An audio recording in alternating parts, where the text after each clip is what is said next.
ação, a sombra individual se desfaz e a responsabilidade do self comanda as atitudes, antes tíbias e medrosas, naquele que ora desperta para novos cometimentos e definições morais. Jesus aceitou o ambiente em que deveria viver, mas não permitiu que mesmo lhe influenciasse a conduta, alterando-lhe o programa que trazia de Deus para a renovação estrutural das criaturas e do mundo social daquele de todos os tempos futuros. Com ele não há possibilidade de a sombra tornar-se projeção, refletindo atitudes incomuns, porém, fixadas nos comportamentos que lhe dizem respeito.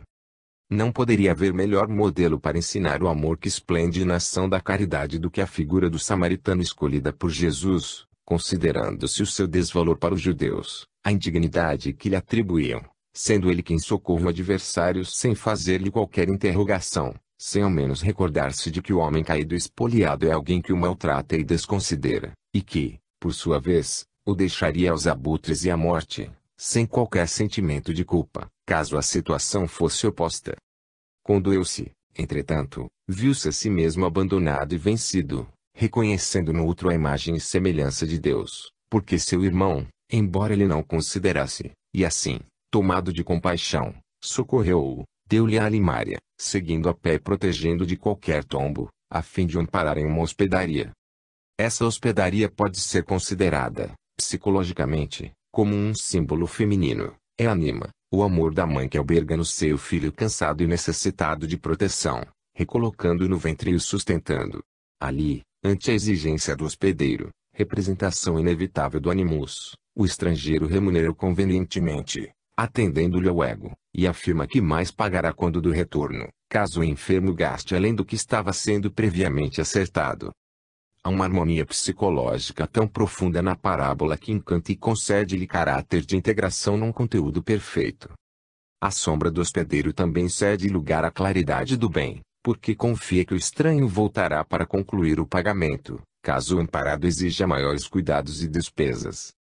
Certamente, o homem ultrajado jamais conhecerá o seu benfeitor. Tampouco esse saberá do que aconteceu posteriormente com o seu beneficiado. A ele interessa ajudar naquele momento, porque depois seria tarde demais. Não lhe fazer o bem seria uma forma de estimular o mal. Sua consciência não anuiria com uma atitude de sombra de tal natureza, porque ele já se encontrava liberto do condicionamento de revidar prejuízo por prejuízo, perversidade por perversidade. A sua condição de humanidade ergueu-o do primarismo que governa muitos sentimentos e facultou-lhe alçar-se ao discernimento útil e generoso. É esse o sentido da caridade com Jesus. Não se trata da doação que humilha, do oferecimento das coisas e pertences inúteis, dos excessos que entulham móveis e mofam nos armários. Ele já os demonstrara quando da parábola da viúva pobre, que deu pequena moeda que lhe ia auxiliar na alimentação do dia, por isso, muito mais valiosa do que todo o supérfluo em joias, moedas e objetos de alto preço que foram colocados no gasofilácio.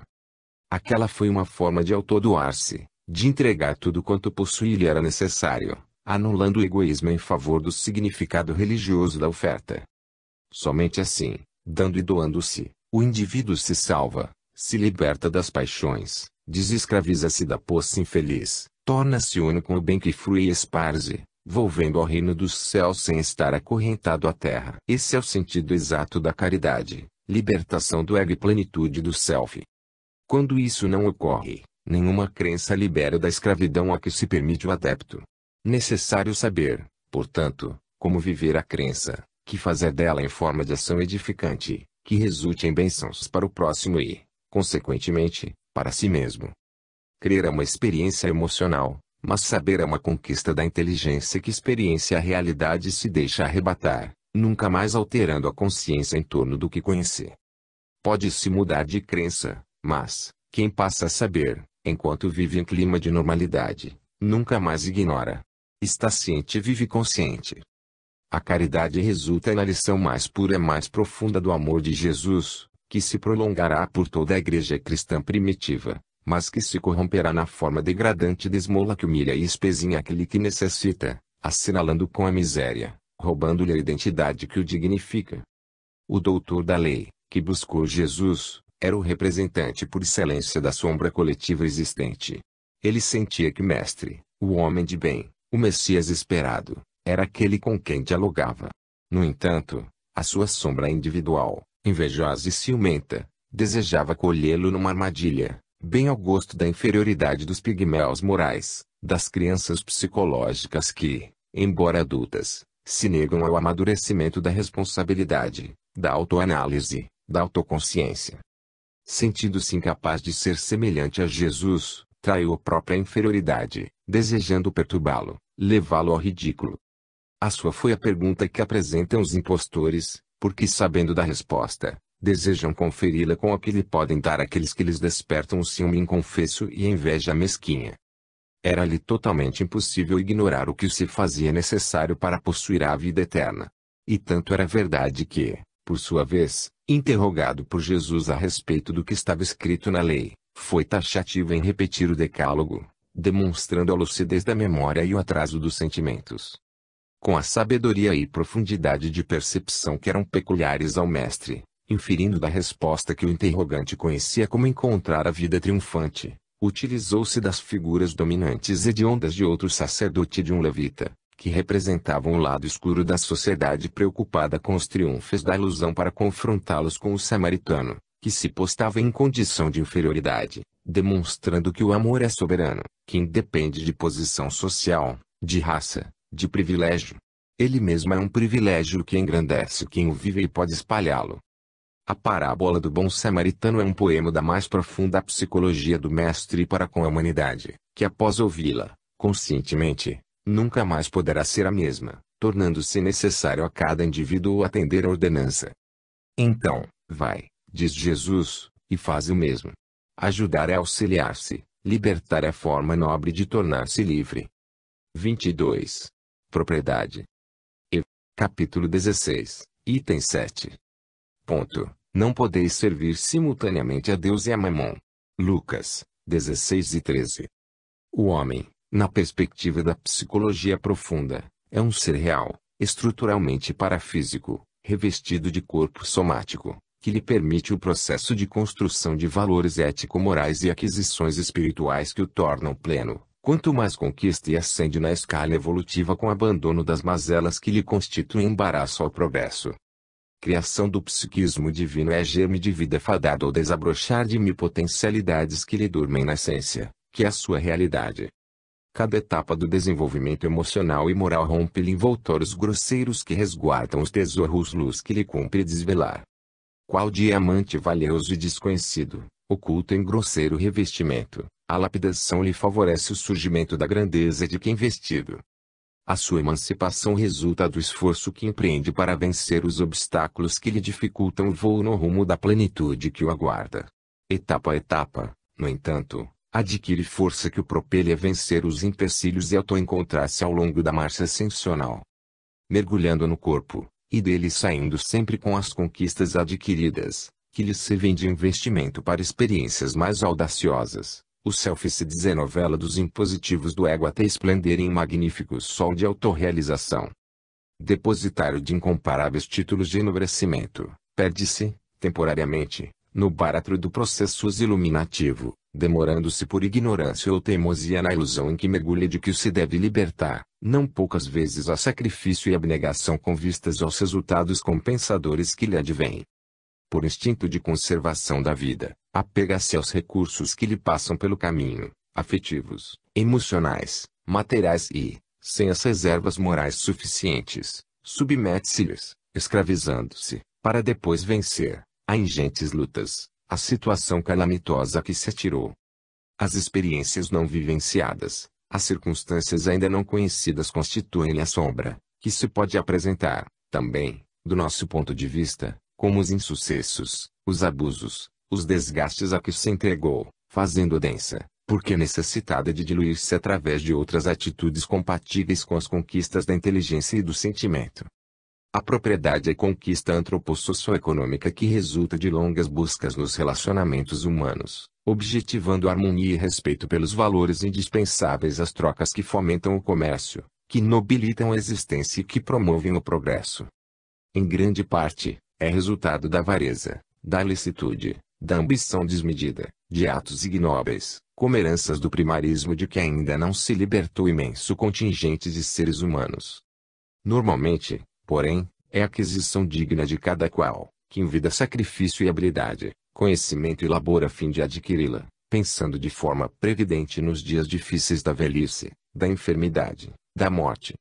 A sociedade, de alguma forma, estabelece os seus sistemas nos valores e posses dos grupos afins, das entidades congêneres, das nações e seus recursos, de modo a facilitar o intercâmbio bem como a competitividade de produtos e bens de consumo entre as pessoas e os povos da terra.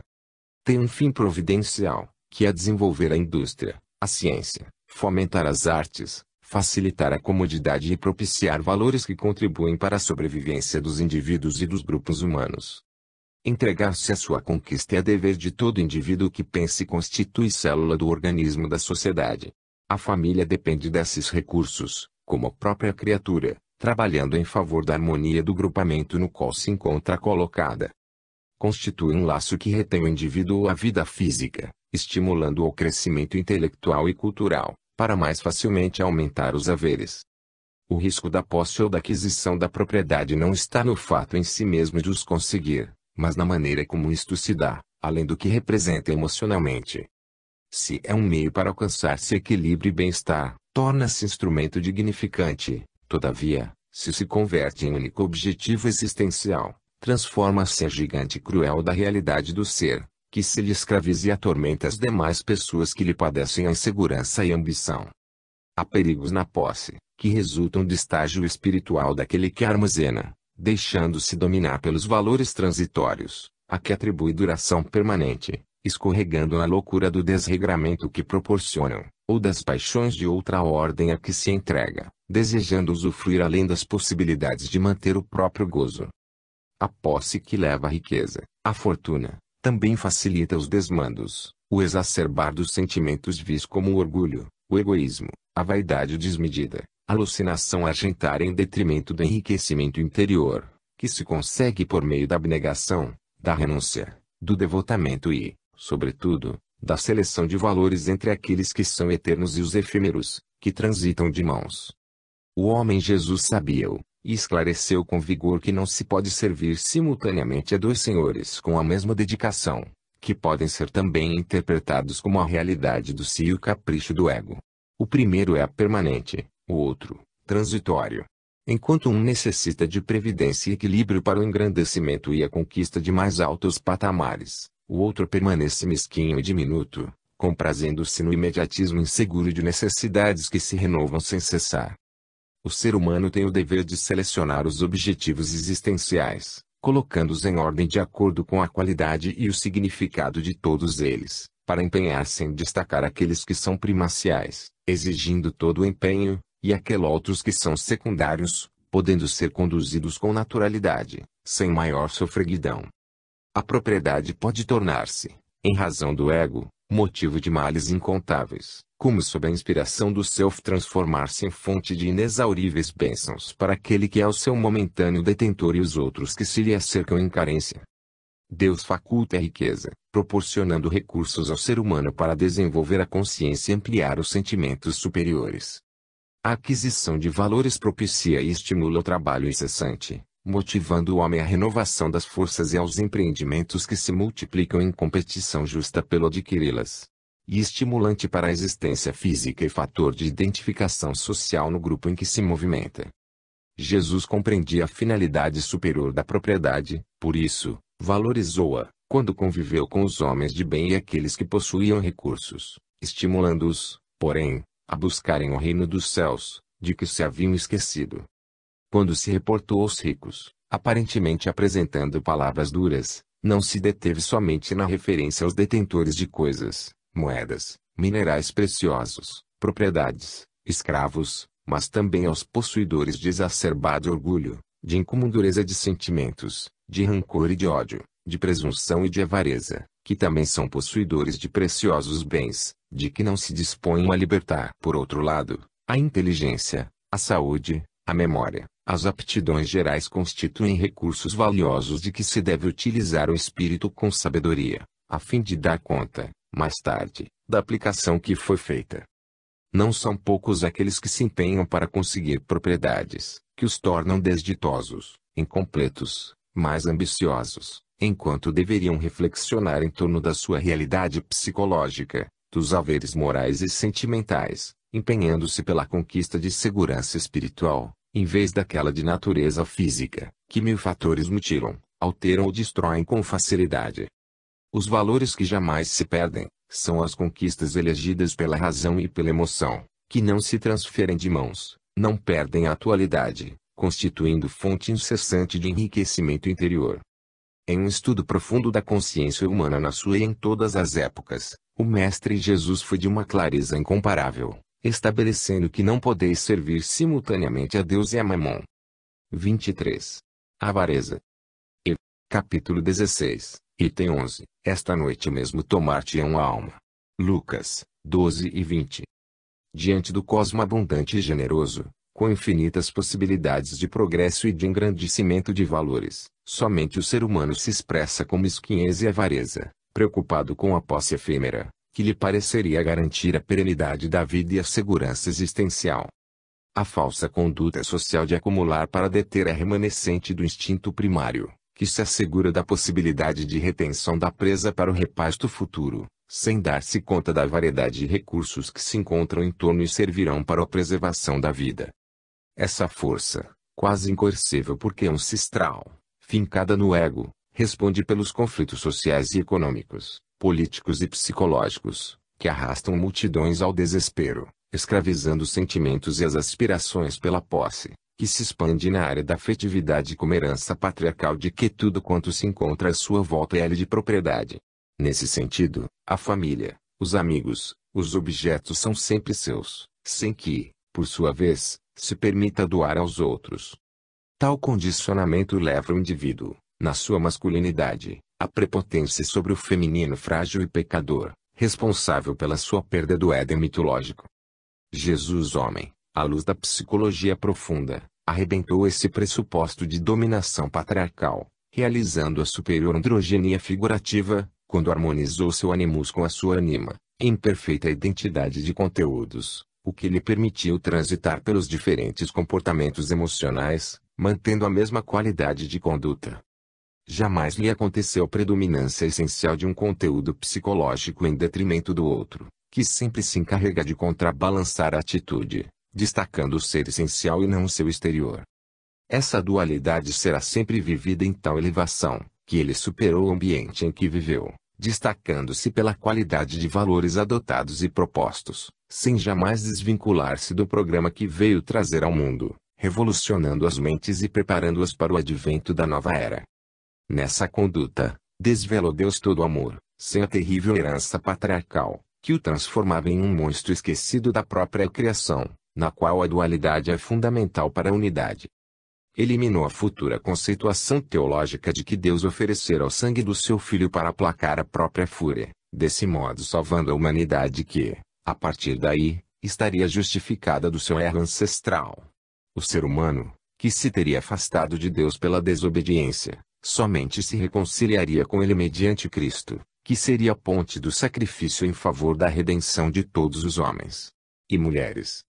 No estudo neotestamentário, em que um homem lhe pede que recomende ao seu irmão para com ele dividir a herança que era motivo de litígio entre os dois, o mestre lhe respondeu, interrogando, o homem: quem me designou para vos julgar, ou para fazer as vossas partilhas? Em seguida, após uma breve reflexão, acrescentou: tende cuidado de preservar-vos de toda avareza, porquanto, seja qual for a abundância em que o homem se encontre, sua vida não depende dos bens que possui. Para que ficasse inolvidável a lição, narrou então a parábola do rico que era dono de terras, que cuidava de ampliar a fortuna até o excesso, e quando já não mais tinha onde armazenar os haveres, propôs-se a dormir e a gozar, a desfrutar de todos os bens até a exaustão, esquecido de que naquela noite o Senhor da vida lhe tomaria a alma. Ressuma, nessa história, o patriarcado da consciência, na simbologia do juiz, que quer imputar a Jesus como figura masculina ancestral desencadeada, que era predominante no comportamento jurídico e social da época. Jesus jamais veio para julgar e condenar, dividir e justificar. Isso significaria destruir o sentido profundo da sua mensagem, tornando trágico em sua construção de amor. Nessa postura psicológica do patriarcado remanescente, seria olvidada a realidade do feminino, mesmo que inconscientemente, evitando a harmonia integrada, que responde pelo ser perfeitamente identificado com a vida, sem junções caprichosas ou fragmentações dominantes. Nunca o homem Jesus foi dominado, segundo a psicologia profunda, por representações inconscientes arquetípicas. Os seus arquétipos procediam de outras imagens ancestrais representativas de parâmetros vibratórios superiores que transcendem o entendimento comum, portanto, sem dominações fragmentadas. Dessa forma, ele não era juiz, não impunha a lei, vivia e sofria, ensinando submissão aos códigos, mesmo quando injustos, com o objetivo de estimular cada ser a ascender aos patamares superiores do pensamento e da consciência, libertando-se de qualquer retenção no egoísmo ou na inferioridade competitiva existente nos escalões inferiores da transitoriedade carnal. A questão da riqueza assumiu na Boa Nova uma postura relevante, porque verdadeiramente ricos não são os possuidores de coisas e volumes da ambição, mas aqueles que se fizeram pobres do espírito de avareza, de paixões inferiores, de angústias, enriquecendo-se no reino dos céus que se inicia na terra, com os dons da renúncia, da abnegação, do amor que se engrandece até a postura da caridade. Essa busca ininterrupta, a que se deve entregar o ser humano, é o desafio psicológico do autoencontro, da descoberta da realidade espiritual, do sentido profundo da existência além do campo das formas objetivas e sensuais. Assim somente se pode entender o significado essencial da Boa Nova que ele veio trazer ao mundo, para que o mundo se libertasse da sua sombra coletiva e o ser humano iluminasse o seu lado escuro com a claridade da consciência lúcida, elevando-se a níveis cósmicos mais felizes e completos. A missão inteligente do ser humano na Terra é a de promover o próprio como progresso geral, e aí reside o fim providencial da riqueza, que estimula a criatividade com fins nobres e a dignificação espiritual, mediante a ampliação do pensamento que se desveste das couraças do mito para realizar obras em favor do seu crescimento emocional e moral. Através da postura do amor surge a compreensão de como aplicar-se a riqueza, multiplicando em obras que favoreçam todos os seres com oportunidades de desenvolvimento dos valores internos, alterando as paisagens íntimas através das conquistas que lhes são apresentadas. A caridade então assume novas características, dignificando aquele que necessita, por facultar-lhe conquistar com dignidade o pão e o lar, a educação e a saúde por meio do próprio esforço que investe no trabalho honrado, e que lhe é facultado pelo possuidor de riquezas. Essa forma de aplicar a ação-virtude da caridade faz que mais se auto-enriqueça o administrador, do que apenas amealhando nos cofres da usura e da avareza, nos quais perde totalmente o significado conforme é atribuído pela sociedade aos bens materiais. O transcurso de uma existência corporal é sempre de rápida expressão de tempo e de lugar, porquanto o carro orgânico passa com muita velocidade, quando se consideram a dimensão do futuro e a intemporalidade do presente. Viver-se esse presente, tempo, como presente, dádiva, em um constante serviço de construção interior, exercendo ação de enriquecimento geral, é o dever que cabe aos possuidores de riquezas, que as tornarão abençoadas pelos contributos que espalharem em torno dos seus recursos. Mais importantes, porém, do que esses bens amoedados e acumulados em arcas ou bancos, são aqueles de ordem emocional e espiritual, moral e social, a inteligência que sabe administrar a existência corporal, a memória que se encarrega de arquivar as experiências, as tendências para o bem, o bom, o belo, o eterno, os sentimentos do dever defluentes da consciência que atuam em consonância com as soberanas leis da vida. São esses tesouros, sem dúvida, mais preciosos do que os materiais, que podem transformá-los em valiosos empreendimentos salvadores de vidas, como a instrução, a educação, a libertação dos vícios em razão do amparo no campo da saúde e do trabalho, propiciando felicidade em toda parte. A fortuna, seja como for que se manifeste, é alta responsabilidade de que o seu detentor terá que prestar contas, inicialmente a si mesmo, pela sua dada consciência responsável quando desperta e impõe a culpa pelo seu mau emprego, e diante da consciência cósmica, da qual ninguém se evade por presunção, capricho ou infantilidade emocional. Na pobreza ou na riqueza, o ser adquire experiências valiosas que lhe devem constituir patrimônio de crescimento no rumo do infinito, nessa marcha inexorável pela busca de Deus, ampliando a capacidade de servir e de amar, porquanto, de um para outro momento, pode soar-lhe uma voz, que dirá: que insensato és! Esta noite mesmo tomar-te-ão a alma. E que sentido terá tudo quanto foi ou não armazenado, senão quando aplicado com elevação e sabedoria? 24. Perfeição. Capítulo 17, item 2 sede, pois, vós outros, perfeitos, como perfeito é o vosso Pai Celestial. Mateus 5:48. A incessante luta do espírito é direcionada para a perfeição relativa que lhe está destinada. Rompendo, a pouco e pouco, as couraças que lhe obstaculizam alcançar a meta, desvestindo-se dos equipamentos grosseiros, que são heranças das experiências iluminativas por cujo trânsito se movimentou, investe os melhores recursos quando alcança o nível de consciência lúcida para fazer brilhar a sua luz. Essa chispa divina, que deve mergulhar no barro carnal, a fim de desenvolver o Deus interno que se encontra adormecido, engrandece-se à medida que vence a sombra profunda que a reveste, experienciando valores cada vez mais nobres que lhe constituem graus de desenvolvimento moral e espiritual. Em cada etapa super-se cresce, ampliando a capacidade de identificação com a vida, mediante o processo de aprendizagem que lhe cumpre realizar a esforço pessoal, longe de qualquer protecionismo ou excepcionalidade, tendo-se em vista a superior justiça que rege todos os destinos. A fim de que seja alcançado esse mistério excelente, o método se encontra in situ no amor, que é recurso valioso para facultar o entendimento em torno dos acontecimentos e das pessoas, suas oportunidades e suas irmãs espirituais, iluminando-se com o discernimento que a capacita para novos empreendimentos e lutas. Tratando-se de um processo de longo alcance, não poucas vezes a sombra elege o prazer em vez do dever, gerando conflitos e vinculando a viciações de que passa a depender, quando poderia avançar mediante recursos menos penosos. Adaptada aos primeiros fenômenos automatistas da evolução, passa pelos instintos que se lhe fixam demoradamente, necessitando ser transformados em sentimentos, no que terá que investir sacrifício e abnegação para desenovelar-se dos condicionamentos geradores de gozos penosos e exaustivos. Jesus, o homem sábio e nobre, compreendeu essa dificuldade inerente ao estágio de desenvolvimento dos seus contemporâneos e, enquanto dissertava sobre a necessidade do amor em relação aos adversários, propôs enfaticamente a necessidade da perfeição.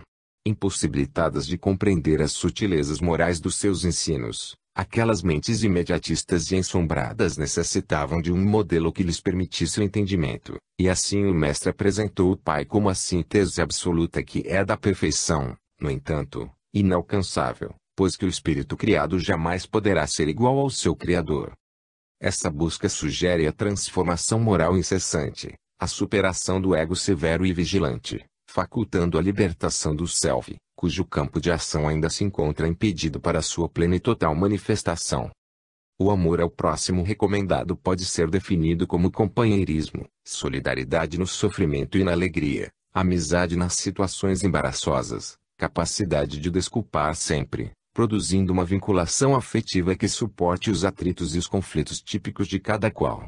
Pelo seu significado profundo, é um amor diferenciado daquele que deve ser oferecido ao inimigo, a quem se fez ofensor, projetando sua imagem controvertida e detestada por si mesmo naquele que se lhe torna a vítima. Amar a esse antagonista e não lhe retribuir a ofensa, não o detestar, não o conduzir no pensamento, conseguir libertar-se da sua diatriba e agressividade. O amor libera aquele que o cultiva. Por essa razão, o mal dos maus não ata a vítima ao algoz, deixando-o em tranquilidade, o que não ocorre quando o ressentimento, o desejo de revide, a amargura se instalam, porque, de alguma forma, a pessoa passa a depender das vibrações maléficas do seu perseguidor. Esse sentimento desenvolve os significados éticos da individualidade, porque a prepara para futuros embates, nos quais se fazem necessários a paciência, a compaixão, a caridade e o sentimento solidário. As imagens convencionais do inconsciente humano rejeitam formalmente o perdão ao inimigo e, consequentemente, o amor a quem lhe causou dano e perturbação. Não faltarão aqueles indivíduos que informarão tratar-se de um postulado ingênuo esse amor em um mundo de perversidade, no qual se deve estar armado contra os perigos de cada momento. Todavia, na sua visão profunda, Jesus sabia das circunstâncias difíceis por que passam as criaturas, e assim mesmo estabeleceu o amor como arma invencível contra o mal e a favor dos maus.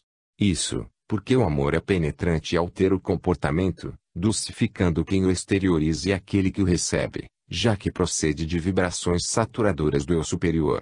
Não há, pois, como negá-lo diante das lições constantes dos relacionamentos humanos, nos quais somente esse sentimento consegue transformar moralmente o que a claridade da razão simplesmente não logra. A atualidade, fria e cristalizada em reações psicológicas e morais contra a afabilidade e a ternura, tem, não obstante, a ideia correta da sã identidade de Jesus como homem superior que venceu todas as oposições que se lhe antepuseram. Nessa imagem conceptual do homem Jesus, pode-se conceber de alguma forma a grandiosidade de Deus, superando qualquer conceito estabelecido de identidade e de humanidade, no ultrapassado antropomorfismo que a mitologia religiosa do passado lhe atribuiu. Dessa maneira, nenhuma possibilidade existe de alguém ser perfeito como perfeito é o vosso Pai Celestial. Não obstante, pode-se inferir que é possível despojar-se do primarismo, como diamante para brilhar deve libertar-se de toda a ganga, passando pela necessária lapidação, a fim de que suas várias facetas reflitam a luz de fora, possuidor que é de pureza e luz interna. Em razão das lutas ásperas que devem enfrentar o homem e a mulher contemporâneos sofrem de bloqueios profundos no inconsciente a respeito da necessidade de perfeição, encontrando-se mais preocupados com a conquista dos recursos que lhes propiciem comodidade hoje e repouso na velhice, esperança de melhores dias longe da enfermidade e do sofrimento, descuidando-se do essencial, que é o esforço para auto-abrir-se aos pressupostos espirituais de Jesus, como terapia e solução para as questões afligentes do cotidiano. Somente quando o ser humano conseguir a própria integração, tornando-se uno consigo, isto é, realizando a perfeita harmonia entre o ser interno que é e o externo que apresenta, realizando e vencendo a luta intrapsíquica contra o estabelecido como triunfo e felicidade, aceitará os desafios propostos por Jesus. Krishna propôs ao discípulo Arjuna lutar contra os kurus, que são os vícios, utilizando-se da sua posição na casta Pandava, portadora de virtudes e, não obstante os primeiros fossem mais numerosos, os últimos poderiam vencê-los com empenho. Porém, essa luta desigual exigiria um campo de batalha próprio, e o mestre informou ao aprendiz que seria na consciência que se travaria, portanto, de natureza intrapsíquica, sem aplausos nem proteções especiais. Tem faltando na educação psicológica do ser humano a contribuição da confiança abrangente, aquela que recomenda a formação de alicerces morais tranquilos e fortes, desde que ministrada em calma e amorosamente. O contrário é o que tem lugar na desconfiança geral diante de todos e de tudo, aguardando-se os sinais definidores de qual rumo emocional se deve tomar, a fim de não se ser colhido pelo desar. O esforço pela perfeição, portanto, é válido, porque se antepõe à sombra, elimina projeções negativas, estabelece pilotes de harmonia, contribuindo para o bem-estar do indivíduo em qualquer situação que lhe surja. Asseveram com pessimismo os campeões da sombra coletiva que o mundo é mau e deve ser combatido com astúcia e argúcia, jamais cedendo, nunca recuando, mantendo-se vigilância constante contra as suas armadilhas. O ser, porém, que busca a plenitude, não se turba diante desse conceito derrotista, porque sente que a realidade é muito diferente desse informe doentio, e pode observá-lo nele mesmo, que aspira à situação mais enriquecedora e a experiências mais felizes. Pela autoanálise começa a avaliar quantos outros indivíduos também se encontram aspirando a esse equilíbrio, a essa perfeição, e empenha-se mais para tornar execuível um esforço direcionado para o bem e para a plenitude. O básico, o comum, já não lhe bastam, porque aspirando a mais e a melhor, respira uma psicosfera mais sutil e renovadora, desintoxicando-se dos vapores deletérios nos quais estão mergulhados aqueles de consciência de sono, que ainda se comprazem no prazer físico, nos jogos dos sentidos e nas ilusões que lhes povoam a casa mental. Jesus é, em todo o seu ministério, um homem são, transitando por um mundo enfermo e trabalhando para que se assemelhe àquele de onde veio, e que oferece a todos quantos desejem segui-lo. Da mesma forma que nenhuma sujidade atirada contra a luz do sol atinge, as injúrias e calúnias contra ele sacadas não o alcançaram, porque estava isento de sintonia com as contingências do seu tempo terrestre. A partir da proposta neotestamentária em favor de um mundo sádio e de uma sociedade melhor, graças à imensa contribuição da Boa Nova, pode-se, perfeitamente, aceitar a proposição. Cede, pois, vós outros, perfeitos, como perfeito é o vosso Pai Celestial. Na tentativa de buscar-se essa perfeição moral, já se pode sentir os efeitos salutares no íntimo, pela satisfação de encontrar-se empenhado na autolibertação e autossuperação da sombra. 25. Convidados e aceitos. Capítulo 18, item 2, porque muitos são os chamados e poucos os escolhidos. Mateus, 22:14. Toda a mensagem de Jesus é um confronto com o existente no mundo. Seu subjetivismo é objetivo e real, porque se assenta em parâmetros de lógica que fogem ao imediatismo, transferindo-se dos simples acasos para uma causalidade extrafísica, cujas conexões lentamente são identificadas pela pesquisa espírita, parapsicologia e pelas demais doutrinas de investigação da vida transpessoal. A psicologia, no momento, já detecta, a pouco e pouco, essas conexões cujas causas fogem ao plano apenas subjetivista, porque fundamentadas em realidades legítimas fora dos sentidos objetivos. A sincronização, embora elucide alguns desses fenômenos, não abarca toda a gama de conexões que facultam a sua ocorrência.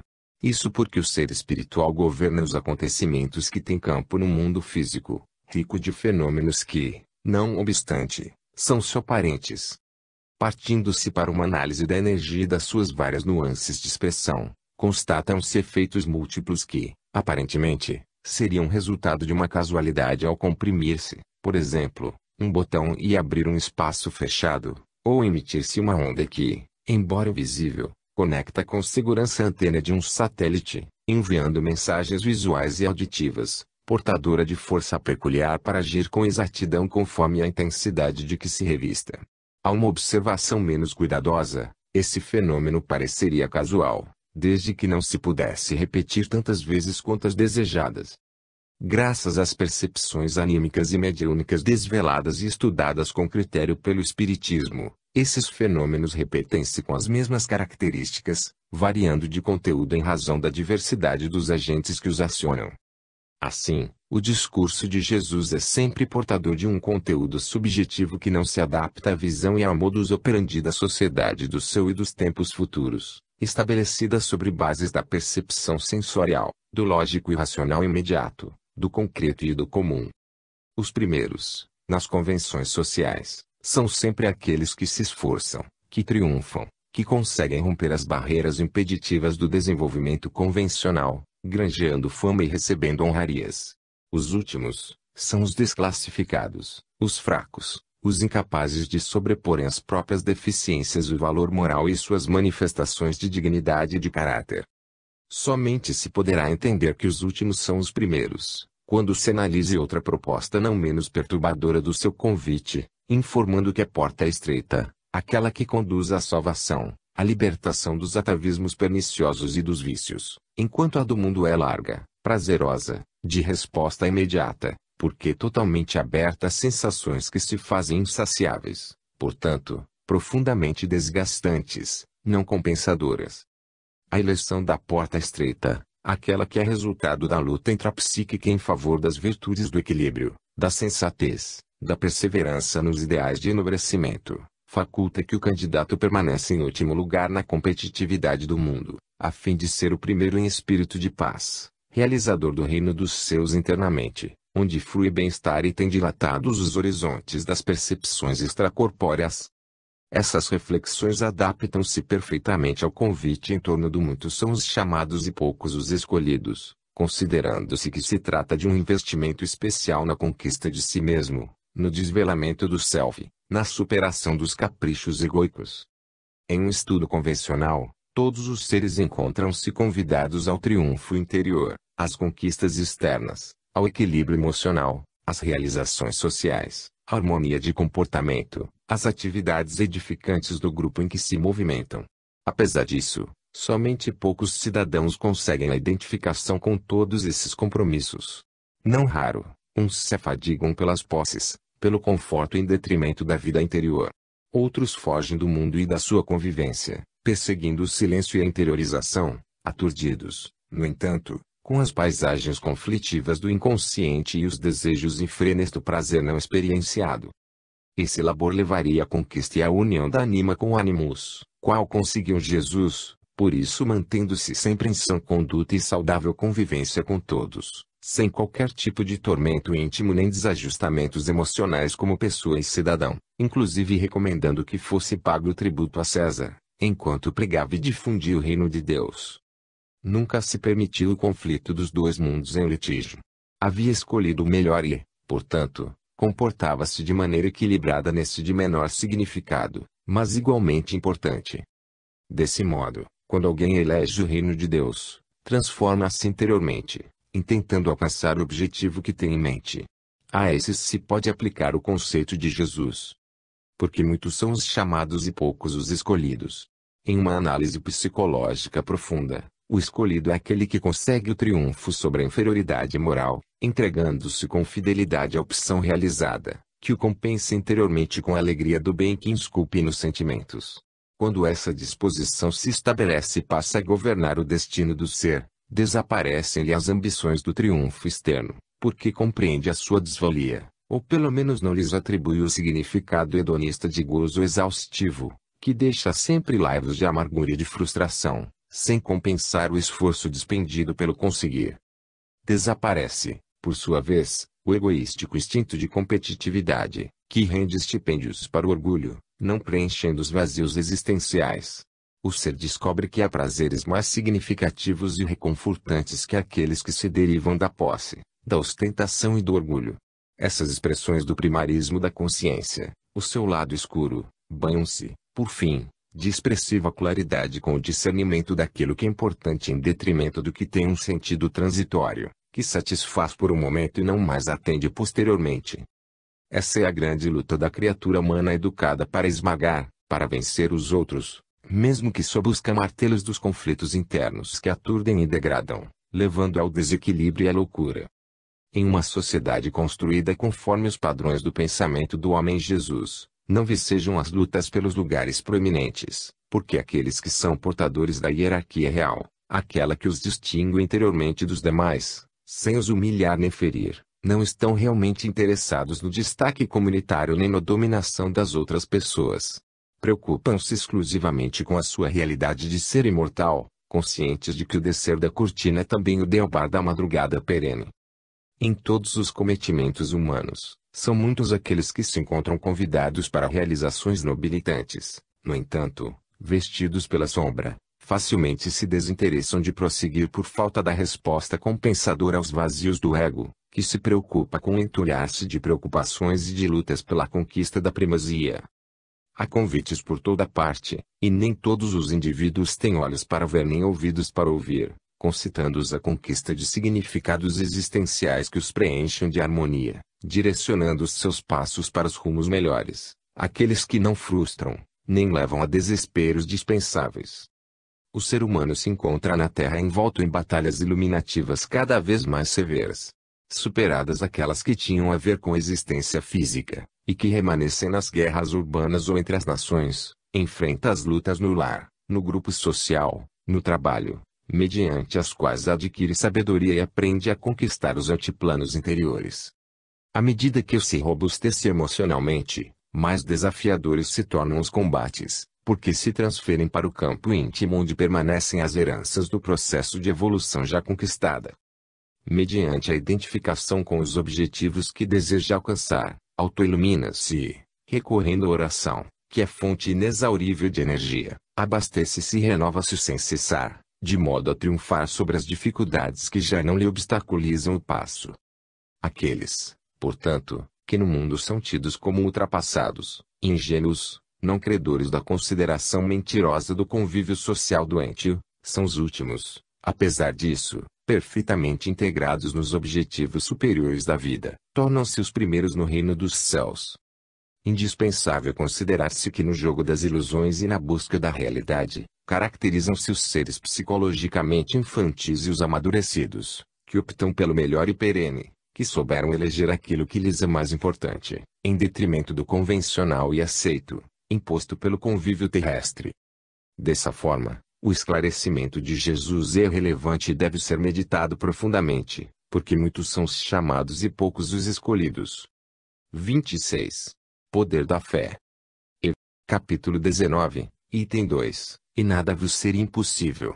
Mateus 17:20.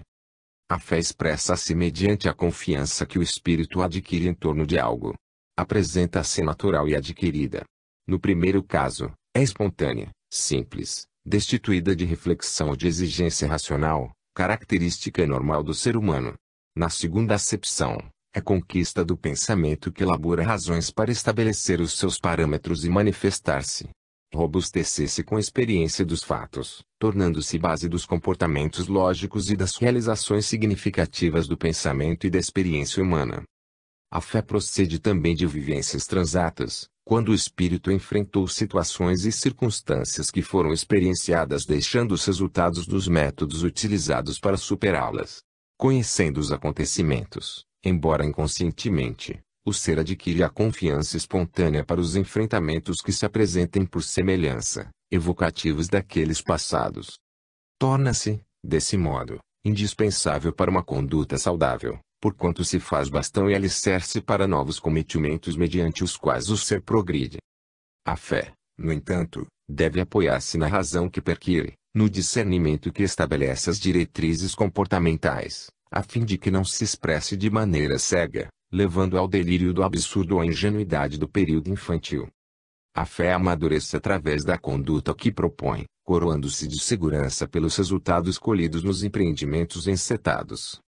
O homem de fé reconhece o limite das próprias forças e não se aventura em empresas que lhe podem comprometer a resistência, levando-o à falência moral. Por isso há um limite entre a fé e a ação, que deve ser tido em conta quando da tomada de decisão ante o que fazer ou deixar de realizá-lo. Em face da proposta de que nada é impossível quando se crê, é necessário decodificar o que significa essa crença, à luz da psicologia profunda, para não se tombar no fanatismo perturbador e insensato. Jesus havia descido do Monte Tabor, onde ocorrera a transfiguração e mais uma vez confirmara a procedência do ministério que lhe fora concedido por Deus. Naquela oportunidade, Moisés, o legislador do povo hebreu, e Elias, o profeta das venerandas tradições, apresentaram-se desvestidos de matéria, em todo o esplendor da sua glória para o saudarem, rompendo a sombra que pairava em torno da imortalidade do espírito e da sua comunicabilidade com as criaturas humanas. O primeiro, mediante o diálogo que veio manter com o mestre, liberou as criaturas, a partir de então, da proibição que exarara no passado, quando o povo, em libertinagem, evocava os espíritos para com eles se miscuírem nos comportamentos reprováveis a que se entregavam, estabelecendo leis que se deveriam caracterizar pela severidade, em razão do nível moral em que se encontrava o hebreu recém-saído da escravidão no Egito, coibiu o abuso decorrente da insensata comunhão com o mundo espiritual, atendendo aos seus apelos infantis e perversos, que lhes bloqueavam a capacidade de pensar, de decidir os conflitos e as condutas, transferindo-os para aqueles que, desenfaixados da matéria, se lhes deveriam submeter aos caprichos. Naquele momento de magnitude, ele próprio viera exaltar o homem de Nazaré, confirmando a sua ascendência moral sobre a humanidade, a quem ele próprio se submetia. O segundo, que lhe profetizara a vinda por diversas vezes, retornava da espiritualidade para confirmar ser ele aquele Messias aguardado, a quem se reportara, o portador das excelentes qualidades para conduzir o pensamento na direção de Deus e facultar a vitória de cada um sobre si mesmo. Apresentava-se como o discípulo que vem glorificar o Mestre, que então assume toda a sua pujança, momentaneamente submersa na forma humana limitada, como se tornava necessária para o processo de iluminação das vidas mergulhadas nas trevas do mundo. Após aqueles momentos de incomparável beleza, fomentadores da fé profunda, ele desceu a planície onde os seres humanos se acotovelavam e se enfrentavam no campo largo das suas paixões, a fim de os suportar, conduzir e amar.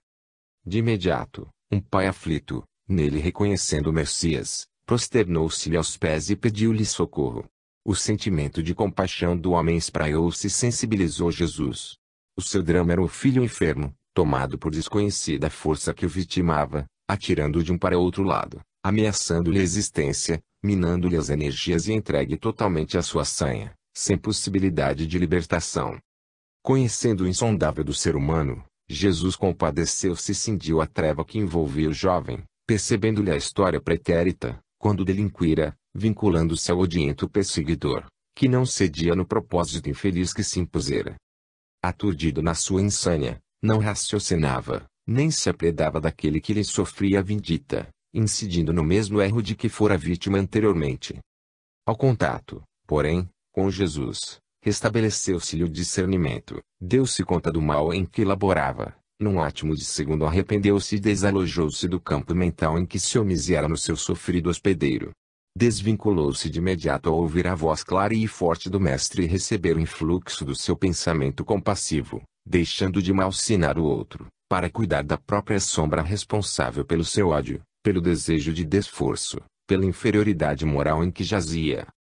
Era natural que, ante o fato insólito, a fé brilhasse em todos que ali se encontravam, particularmente nos discípulos que estavam decepcionados pela inépcia de que eram portadores, já que eles também houveram tentado ajudar o obsesso sem colherem o êxito anelado. Não se davam conta de que, para cada espírito em sofrimento, a terapia é específica, porque não são todos da mesma classe moral, do mesmo estágio evolutivo, necessitando de variada gama de recursos para chegar-se até cada qual. Aquele, em especial, exigia algo mais do que a precipitada imposição verbal, e sim, um discurso específico, rico de energias vitalizadoras que o compensasse da vampirização interrompida, quando deslindado da sua fonte de nutrição psíquica. Faltava-lhes fé, profundidade de confiança, para conseguirem os bons resultados da empresa, em detrimento do esbravejamento estúrdio, da gritaria exterior a que se haviam entregado. Aquele espírito, acostumado com os seus tormentos e apoiado no raciocínio conflitivo de justiça com as próprias mãos, não receava pessoas nem agressões, ameaças nem objurgatórias. Somente seria removido do seu propósito insano se experimentasse a força da compaixão e da misericórdia para sua aflição. Foi o que Jesus lhe ofereceu, apoio e renovação interior, facultando-lhe dar-se conta de que, na vingança, mais se afligia, na cobrança, mais se desnaturava.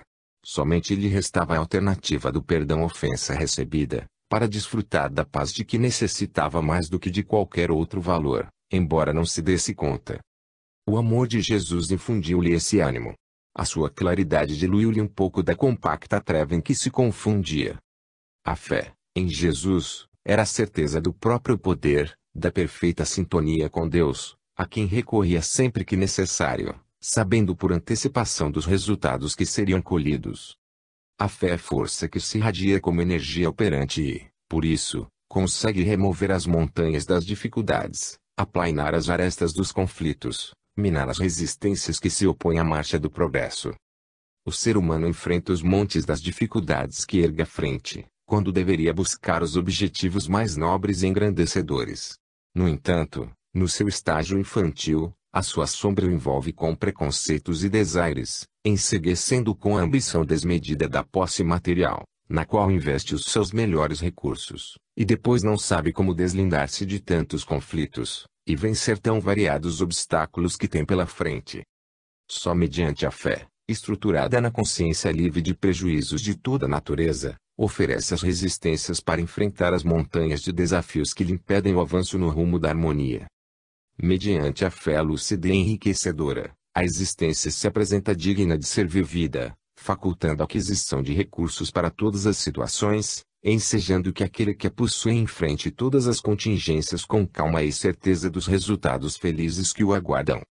Não tem pressa, nem se angustia, porque sabe que os empeços exigem remoção e as sombras precisam de luz para que desapareçam. A fé racional nunca excede os limites da sua capacidade, nem se doira de ambição descabida, conhecendo as possibilidades que possui e os meios de que se deve utilizar para os cometimentos que enfrentará. É pujante, mas não presunçosa, é nobre, mas não jactanciosa. À luz da psicologia profunda, uma fé diminuta, um grão de mostarda que lhe represente a dimensão, tudo consegue e nada será impossível, porque se apoia, sobretudo, na razão. 27. Últimos e primeiros. Capítulo 20, item 2. Os últimos serão os primeiros e os primeiros serão os últimos. Mateus 20:16. No contexto do comportamento histórico-sociológico, o ser humano prefere utilizar-se dos primeiros lugares, aqueles que lhe podem oferecer maior destaque no conjunto em que se movimenta, com essa atitude agradando ao ego sempre necessitado de emulação para desempenhar a tarefa que lhe diz respeito.